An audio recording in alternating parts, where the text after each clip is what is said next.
Hello everyone, welcome to my channel, and here I am sharing the Divine Feminine's love letter to Divine Masculine. Whatever experience she has had, she's putting it in this letter. And you guys can connect with me for personal sessions and for readings. All the details are in the description box. You can get the merchandise as well and become my Patreon. So let's get started. My beloved, there was a time when I didn't understand love.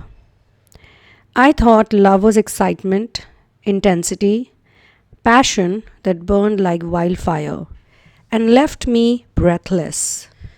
I mistook chaos for chemistry. I believed that the one who kept me on the edge was the one who kept me alive. But I see now that what I call love was only attachment dressed in drama. A karmic lesson that was meant to awaken me, not sustain me. I am writing this letter not to justify the past, but to honor the truth that came through it. Every distorted relationship I lived through, every manipulative exchange, every moment of confusion and heartbreak, they all pointed me back to you. In this channeling, I would be sharing the feelings of someone who has experienced distorted love, and they've realized that confusion can become the language of control. There comes a time in every awakened soul's journey when love itself becomes a teacher. Not the soft, poetic, butterfly kind of love the world sells, but the kind that shakes your core, breaks your illusions, and shows you the difference between attachment and alignment, between manipulation and maturity. You meet someone who feels magnetic, you think this is it. The connection that will heal you, make sense of your chaos. We are here to learn about love because all our wounds are connected to love. And many a times we do attract false love, or we are not able to accept love, we are not able to receive love fully. We are not able to understand the masculine and feminine roles. It is possible that you meet someone who feels magnetic and you think this is the one, the connection that will heal you, make sense of your chaos, and finally bring peace to your heart. But over time, that connection doesn't calm your energy, it confuses you. You begin to notice that the person who once felt like a mirror of your soul is now a maze of mixed signals. One moment they pull you close with sweetness, and next they push you away with silence. Then you spend days trying to decode what you did wrong. But deep inside, your spirit knows that this is not love, it's control wearing the mask of affection. But in any case, whether this happens or not, if it's not happening, then okay, great. But if it is happening, then there is a part of you that needs healing. And that maze of puzzle is inside of you. You have to find it and you have to release it. Because then whosoever you will meet is going to show you the same thing. The faces will change, the body will change, but the energy will not change. Distorted love often begins as intensity. The conversations are fast, deep, almost addictive. You feel seen, maybe for the first time in a long time. With twin flames, it's interesting. With them, initially things are never good. Initially, there are always problems. But as time passes by, if even one person is enlightened enough to use the triggers, to use the suffering, in order to heal past wounds, things can become really amazing. For a lot of people in the twin flame journey, one of their biggest wound is not being seen. They always feel that they are invisible while they are with others. So for the first time in a long time, or let's say suddenly out of the blue, they meet someone who mirrors their words, their dreams, or even pain. You call it chemistry, but underneath that chemistry lies an agenda, an unspoken need to own your attention, not to nourish your heart. Maybe the other person is just hovering around you because they see something good in you, or they see that you can benefit them in some way. And then the emotional rhythm changes. You start feeling small shifts. Texts that used to come instantly now take hours, or compliments turn to critiques, promises to plans that never happen. And when you question it, they say, "Oh, you're overthinking, you're too sensitive." Or sometimes they don't even reply, they are just not answering you back. These words don't feel random, they feel like weapons, they feel like arrows that pierce in your heart. And you feel, is this person really caring for me, or are they just pretending to do so? Some of these words doubt your own perception, so that your intuition and the compass of your soul begins to lose its direction.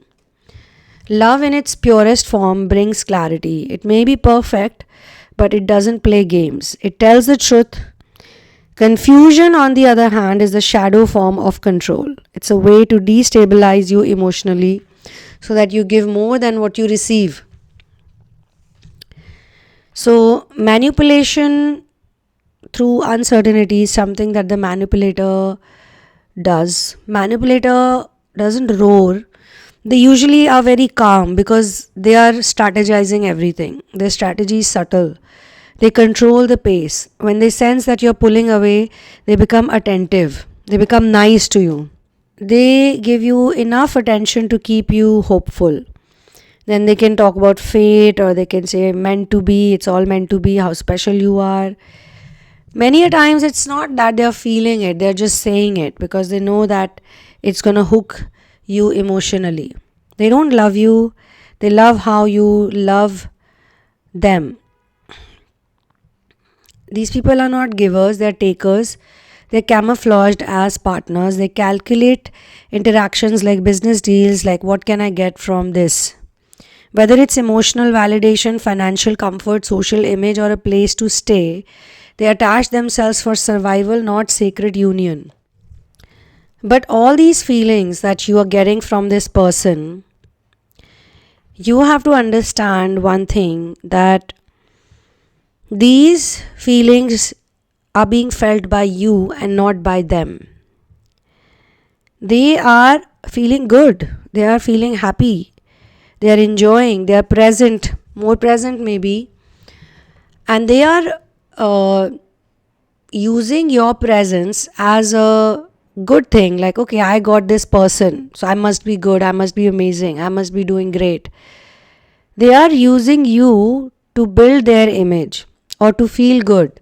But you're doing the opposite because you have started depending on them for clarity, or for hope, or for positivity, or for love. So, what that does to you is you start focusing on the lacks and not what you have. They are focusing on what they have. So, it may seem like their strategy is working, and you are experiencing this kind of negative experience of love. So you can use this experience of distortion, of distorted love, in your favor to heal from this feeling.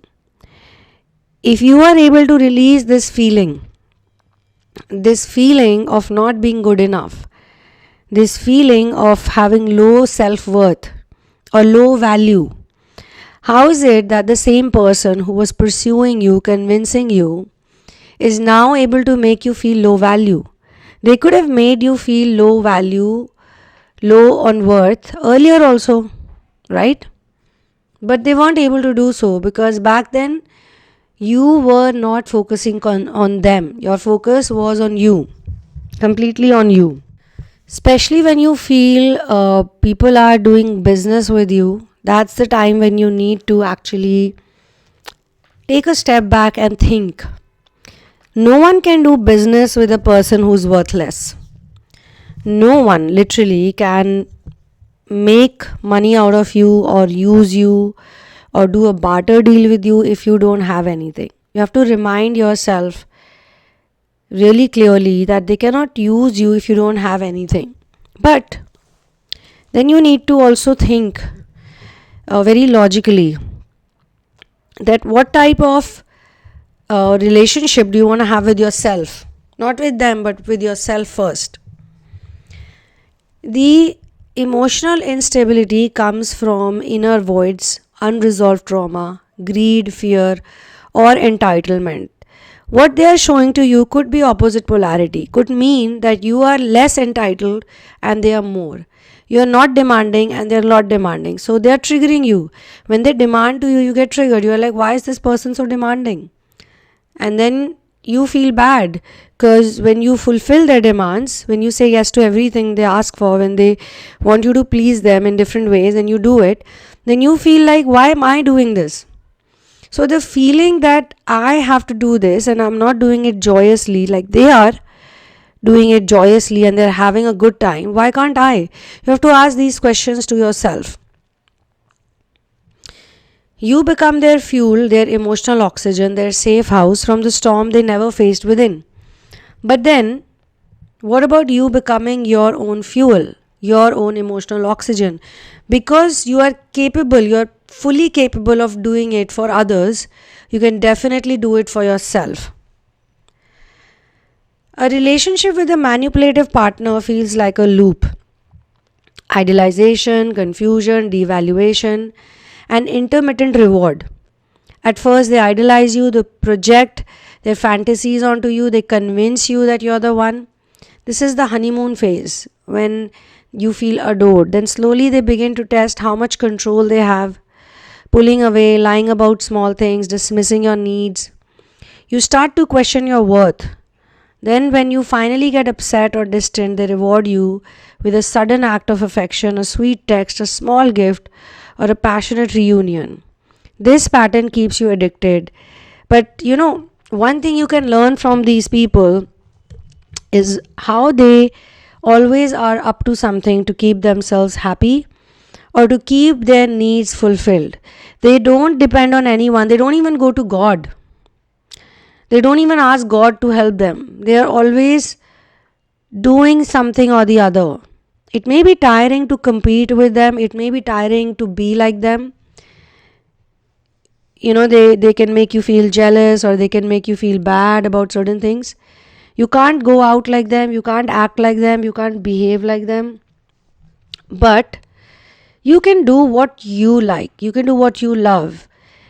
Let's say they like to go out and meet people every time they're upset or they are feeling low on energy.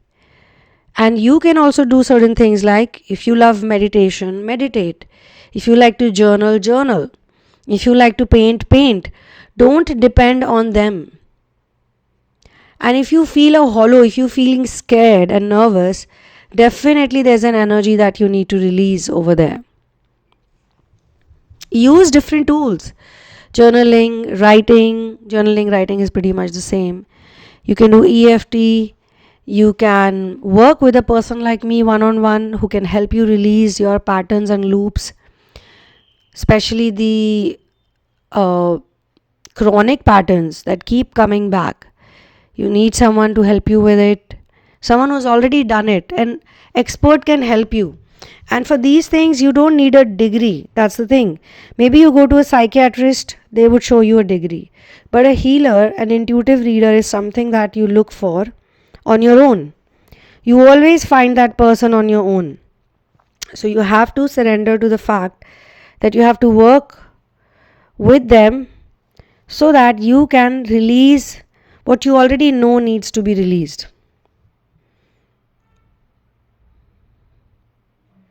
These addiction patterns needs to go, basically. And many awakened souls also experience dark night of soul or dark night of love. They realize that not everyone who touches your soul is meant to hold it. In my opinion, if you personally ask me this question, nobody is meant to hold your soul. You are that worthy, your soul is that worthy that you are supposed to, and you should love to work for it, do the inner work for it. Nobody can make you complete, whole and divine or fulfilled if you don't feel it from within. So you have to go within to find out the triggers. Even if it gets tiring on certain days, then go and relax. Then do something that you really enjoy, really love, or just go off to sleep, take a nap. Don't let yourself go through the worries. So, guys, I'll continue this reading because we have some really nice points, some nice information that can help you on the psychology of distorted love and the energy dynamics, where they make you feel that they take more and give you much less.